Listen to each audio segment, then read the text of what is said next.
성탄절을 며칠 앞두고 오늘부터 주일까지요, 24일까지 3일 동안은 누가복음의 말씀을 다룹니다. 제가 선택한 것이 아니라 지금 저희가 하고 있는 그 큐티집의 그 본문에 따른 것이니까 여러분 놀라지 마시기 바랍니다.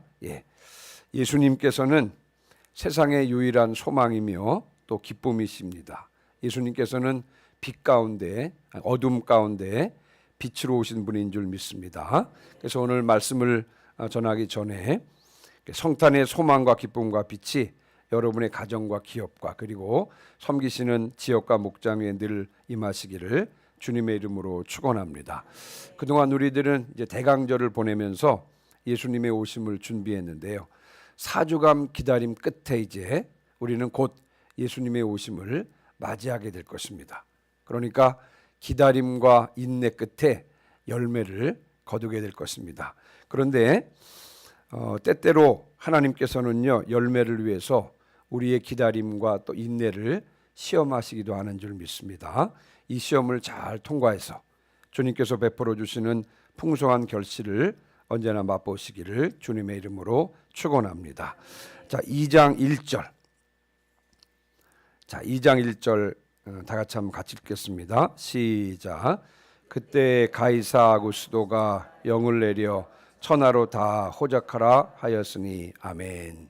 이 1절 한 절 안에는요 많은 것이 내포되어 있는데 먼저 여러분 상반절을 보시면 그때 가이사 아구스도가, 자, 예수님은 언제 태어나셨냐면요, 이 1절 상반절은 예수님께서 태어나신 그 배경을 설명하고 있는데 예수님께서 언제 태어나셨다고요? 가이사 아구스도가 다스릴 때, 통치할 때 태어나셨다라고 오늘 2장 1절 본문 말씀은 증언하고 있는 것입니다. 자, 여기서 말하는 가이사 아구스도는 로마의 초대 황제였던 옥타비아누스를 가이사 아구스도라고 말하는 것입니다. 그러니까 예수님께서는 언제 태어나셨냐면요, 로마의 첫 번째 황제가 다스리던 그때 로마 시대에 태어났다는 것을 오늘 본문을 우리에게 보여주고 있는 것입니다. 자, 그런데 여러분 궁금하지 않으십니까? 성경에 보면 여러 나라가 등장하잖아요. 바벨론도 등장하고 페르시아도 등장하고 헬라라고 하는 나라도 등장하는데 왜 바벨론도 아니고 페르시아도 아니고 왜 로마 시대에 예수님께서 태어나셨을까요? 성경에는 예수님께서 로마 시대에 태어날 것을 미리 보여주고 있는 그런 본문이 있을까요? 예, 그렇습니다. 하나님께서는요 이미 선지자 다니엘을 통해서 그리스도가 태어날 시대가 로마 시대라고 하는 것을 이미 계시해 주셨습니다. 다니엘은 하나님께서 세상을 통치하실 때 앞으로 어떤 나라들을 통해서 세상을 다스리고 통치하실지에 대해서 미리 보여주고 있는 그런 본문이 이 다니엘인데, 여러분 잘 아는 대로 다니엘서 2장에 보면 바벨론의 느부갓네살 왕이 꿈을 꾸잖아요. 꿈을 꾸는데 한 신상에 관한 꿈을 꿉니다.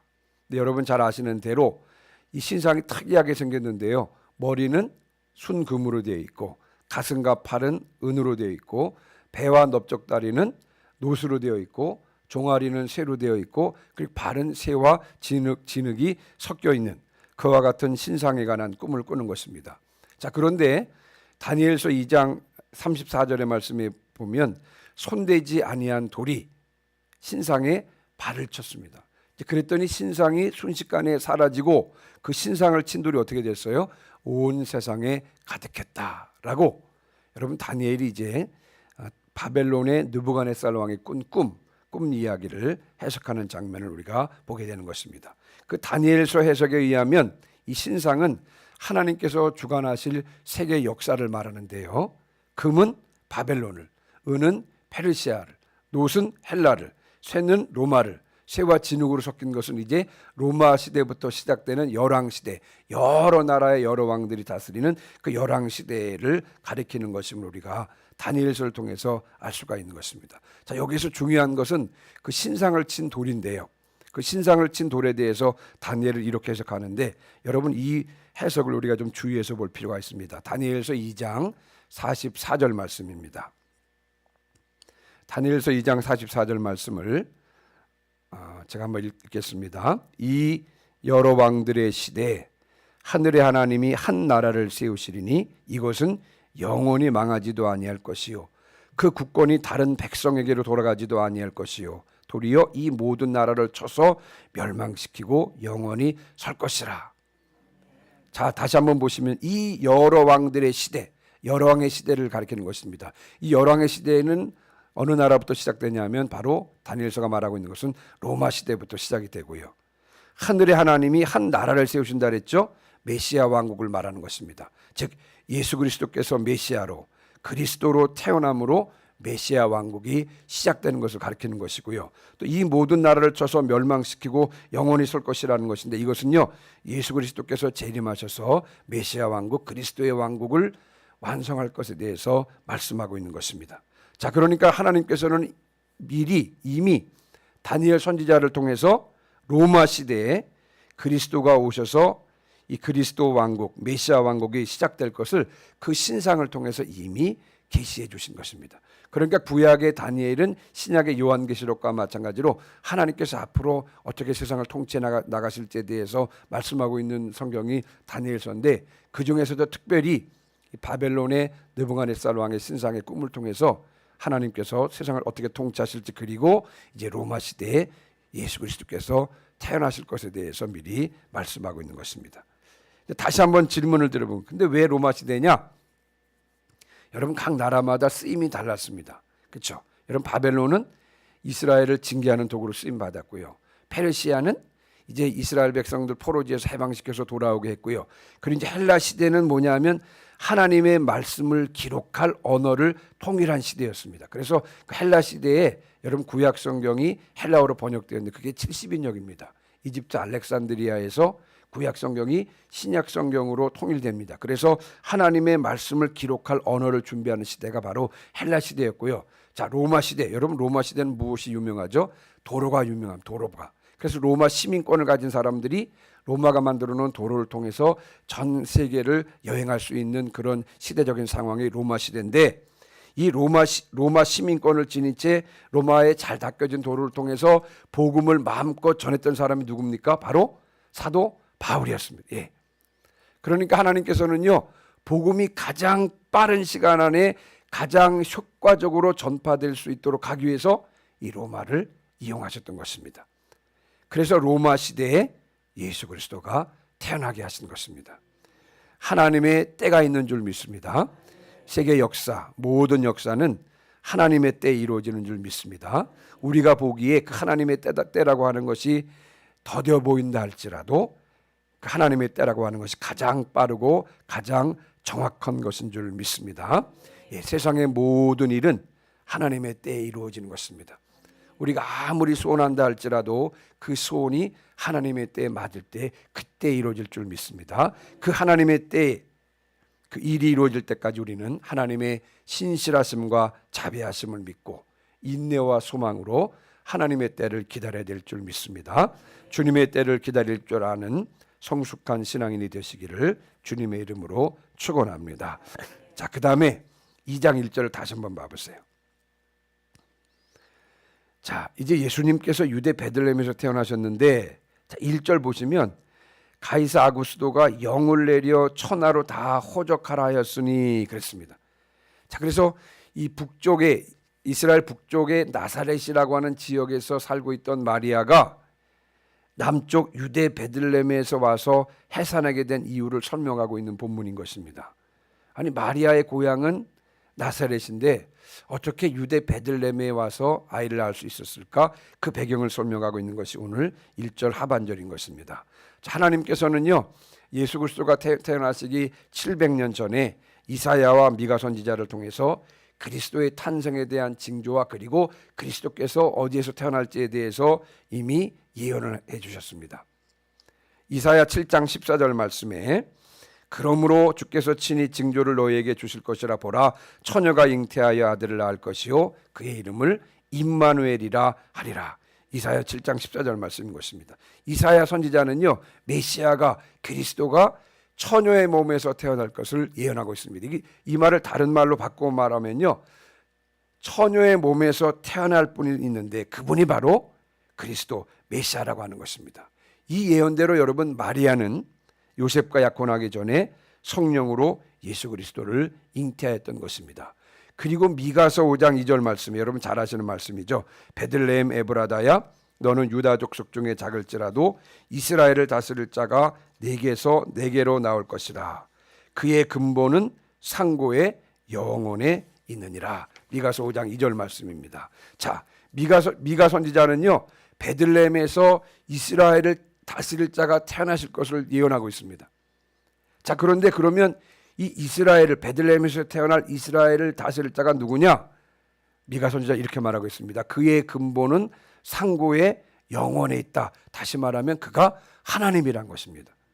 하나님께서 베들레헴에서 태어나신다는 것입니다. 말씀 되신 하나님께서 육신을 입고 이 땅에 오셨는데 그분이 누구세요? 바로 예수 그리스도시잖아요. 자, 그렇다면 그 예수 그리스도께서 어디서 태어나셔야 된다고요? 베들레헴에서 태어나셔야 된다는 것입니다. 미가 선지자가 예언한 대로 바로 유대 베들레헴에서 메시아 그리스도가 태어나셔야 하는 것입니다. 자, 그러면 한 가지 더요. 왜 유대 베들레헴입니까? 유대 안에도 여러 지명이 있을 텐데 왜 유대 베들레헴입니까? 왜냐하면요, 성경의 예언에 따르면 그리스도는 다윗의 후손으로 태어나셨기 때문에 그렇습니다. 하나님께서 다윗에게 언약하신 대로 다윗의 후손에게서 예수 그리스도가 태어나셔야 되는데, 그래서 다윗의 자손이므로 다윗의 동네인 베들레헴에서 태어나셔야 했던 것입니다. 자, 그런데 문제가 있습니다. 뭐예요? 지금 여러분 이제 마리아가 성령으로 잉태돼서 그 아이를 임신하고 있는데 마리아는 어디에서 살고 있었다고요? 아까 말씀드린 대로요, 이스라엘의 북쪽 나사렛에서 살고 있었습니다. 그러니까 나사렛은 요셉과 마리아의 고향인 것입니다. 자, 그러면 이 나사렛과 베들레헴 사이의 거리, 그 예언자가 미가 선지자가 예언했던 그 베들레헴과 그 나사렛 사이의 거리가 직선으로 한 120km 좀 되고요. 그리고 요단강을 따라서 가게 되면 약 한 150km 정도 되는 것입니다. 그러니까 서울에서부터 대전까지 정도의 거리인 것입니다. 그러면 산모를 데리고 그 잉태한 산모를 데리고 잉태한 그 부인을 데리고 걸어서 대전까지 간다? 여러분 결코 쉽지 않은 결정일 것입니다. 그러나 뭐예요? 로마 황제가 영을 내린 것입니다. 명령을 내린 것이에요. 호적하라는 영을 내린 것입니다. 여러분 사조로절 한번 읽어보시기 바랍니다. 사조로절 같이 읽습니다. 시작. 요셉도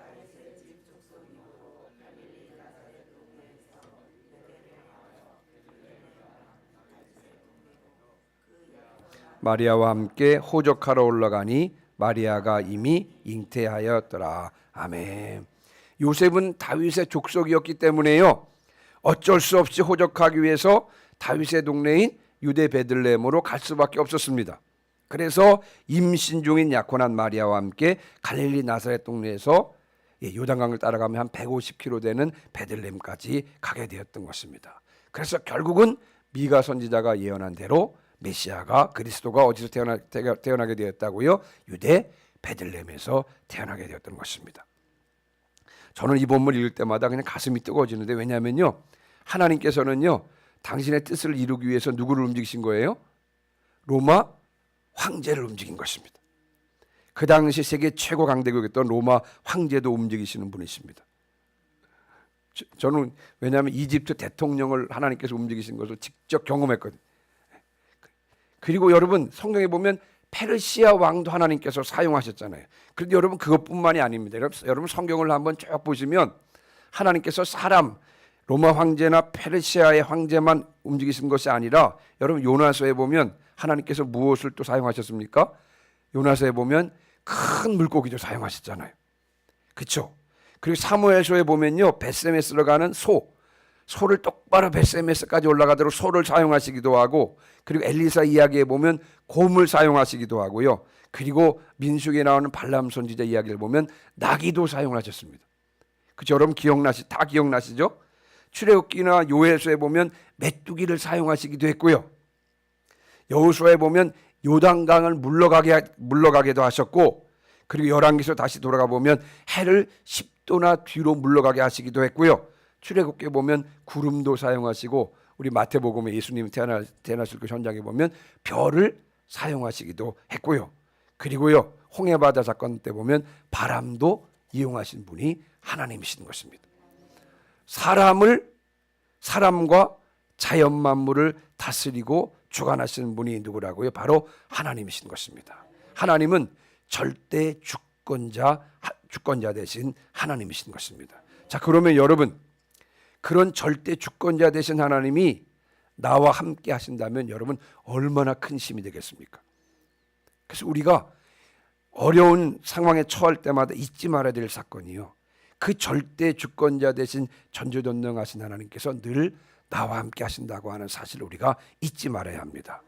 그분께서 늘 나와 함께 하시고 동행해 주시고, 또 그분께서 바로 저와 여러분들을 위해서 당신의 놀라운 능력을 사용하신다고 하는 것입니다. 그 사실이 의심되시나요? 전지전능하신 그 하나님께서 나와 함께 하시고 나를 위해서 움직이신다고 하는 사실이 의심되시나요? 여러분, 하나님께서 나와 함께 하신다는 사실을 분명하게 보여주신 분이 누구세요? 바로 예수님이십니다. 왜냐하면요, 여러분, 예수님의 별명이 무엇이죠? 한번 따라해 보세요. 임마누엘. 다시요, 임마누엘. 하나님이 우리와 함께 하신다는 뜻입니다. 예수님께서는 우리들에게 임마누엘을 보여주신 것입니다. 하나님께서 우리와 함께 하신다는 사실을 직접 몸에서 보여주신 분이 누구세요? 바로 예수님인 것입니다. 그래서 하나님께서 우리와 함께 하신다는 사실을 의심하지 마시기를 주님의 이름으로 축원합니다. 전지전능하시고 로마의 황제도 이집트의 대통령도 움직이시고 자연 만물도 주관하시는 그 능력의 하나님께서 늘 나와 함께 하신다는 사실을 확고하게 믿고 어떤 상황에서도 낙심하지 마시고 당당하고 긍정적으로 살아가시는 성도들 되시기를 주님의 이름으로 축원합니다. 자, 그 다음에 6절 7절입니다. 6절 7절도 같이 읽습니다. 시작. 거기 있을 그때 해산할 날이 차서 첫 아들을 낳아 강보를 싸서 구유에 뉘었으니 이는 여관에 있을 곳이 없음이로라. 아멘. 이제 베들레헴으로 올라온 마리아가 아들을 낳잖아요. 근데 호적하러 올라온 사람들이 너무 많아가지고 그 머물 여관이 없었습니다. 그래서 이제 마리아가 아이를 낳았는데 어디서 낳았어요? 마구간에서 낳았습니다. 그리고 그 아이를 포대기에 싸가지고 어디에 누웠다고요? 구유에 누웠습니다. 근데 여러분 생각해 보시면 참 동화 같아요. 아이를 낳아가지고 구유가 뭔지 아시죠? 예. 그 말통에 놓기 고기 안에 구유 안에 아이를 싸가지고 놓기가 딱 아주 그 편안하게 아이가 누울 수 있는 장소입니다. 구유를 보면, 그렇죠? 구유를 보면 그렇습니다. 이 동화적으로 생각하면 참 낭만적인 것 같아요. 아이를 딱 싸가지고 포대기에 싸가지고 구유에 탁 누웠다. 구유 안에 아이가 꼼짝도 하지 않고 이렇게 딱 갇혀져 있는 그 느낌, 아마 편안해 보일 수도 있을 거라 생각합니다만, 그런데 여러분, 이 아이가 누군지를 알면 생각이 좀 달라집니다. 여러분, 지금 마구간에서 태어나서 구유에 놓은 이 아이가 누굽니까? 천사가 이미 일러준 대로, 천사가 이미 태어날 것이라고 말해준 대로 이름이 뭐예요? 이 아이의 이름이 예수입니다. 예수. 오래전부터 구약 성경에서 오시기로 예언되었던 그리스도 메시아예요. 메시아. 더 놀라운 사실은요, 이 아이가 누구라고요? 하나님의 아들이라고 하는 것입니다. 요한복음 1장 1절로 14절 말씀에 보면 태초에 말씀이 계시니 이 말씀이 하나님과 함께 계셨으니 이 말씀이 곧 하나님이라. 말씀 육신이 되어 우리 가운데 거하심 우리가 그 영광을 보니 아버지의 독생자의 영광이요 은혜와 진리가 충만하더라 말씀하고 있습니다. 여러분, 지금 마구간에 태어나서 구유에 놓인 아이가 누구라고요? 하나님의 아들이시고요. 빌립보서 2장 5절 말씀 잘 아시는 대로 너희 안에 이 마음을 품으라고 그리스도 예수의 마음에 그는 근본 하나님과 본체시라 그랬습니다. 하나님이신 분인 하나님께서 마구간에 태어나셔서 구유 안에 누웠다는 것입니다. 여러분, 그럼에도 불구하고 낭만이 느껴집니다. 낭만이 느껴지는 것입니까? 여러분, 그렇지 않습니다. 하나님과 함께 계셨던 하나님의 아들께서 사람으로 이 땅에 오신 것입니다. 이 땅에 오셨는데 겸손하시게 마구간에 태어나셔서 구유에 누워진 것입니다. 여러분, 이렇게까지, 오늘 말씀의 결론입니다. 이렇게까지 하나님의 아들께서 이 땅에 오신 목적이 무엇이겠습니까? 이렇게까지 비천한 자리로까지 하나님의 아들이신 예수 그리스도께서 이 땅에 오신 이유가 무엇입니까? 여기에 성탄절의 핵심이 있는 것입니다. 사람과 자연 만물을 다스리시고 주관하시는 그분이 나와 가까운 분이라면 얼마나 좋겠습니까? 그렇죠? 그분이 나를 잘 하시고 나와 친밀한 관계이고 나를 후원해 주시는 분이라 그러면 여러분 얼마나 좋겠습니까? 심지어 그분이 절대 주권자 되신 그분이 내 아버지가 되신다면 여러분 얼마나 신나는 일이겠습니까? 하나님의 아들께서 이 땅에 오신 목적이 바로 여기에 있습니다. 요한복음 1장 12절 말씀 우리 읽어보면 영접하는 자 곧 그 이름을 믿는 자들에게는 하나님의 자녀가 되는 권세를 주셨다라고 말씀하고 있습니다. 주권자 되신 하나님의 자녀가 되는 길을 열어주시기 위해서 하나님의 아들께서 사람의 몸을 입고 이 땅에 오신 것입니다. 누구든지 예수 그리스도를 영접하기만 하면 그 전지전능하신 하나님께서 아버지가 되어주신다는 것입니다. 예수 그리스도를 영접하면 세상에서 제일 강력하시고 제일 능력이 뛰어나시고 무엇보다도 나를 제일 사랑하시는 그분을 아버지로 모시게 된다는 것입니다. 그래서 아버지 되신 그분께서 내 죄의 문제도 해결해 주시고 영생과 천국을 보장해 주신다는 것입니다. 이 놀라운 일을 이루시기 위하여 하나님께서 사람의 몸을 입고 이 땅에 오신 것입니다. 여기에 성탄절의 핵심이 있는 줄 믿습니다. 이 사실을 다시 한번 깊이 되새기시면서 예수 그리스도를 통해서 얻게 된 이 놀라운 축복을 다시 한번 회복하시는 성탄절기가 되시기를 주님의 이름으로 축원합니다. 아멘. 우리 시간 찬송가 120장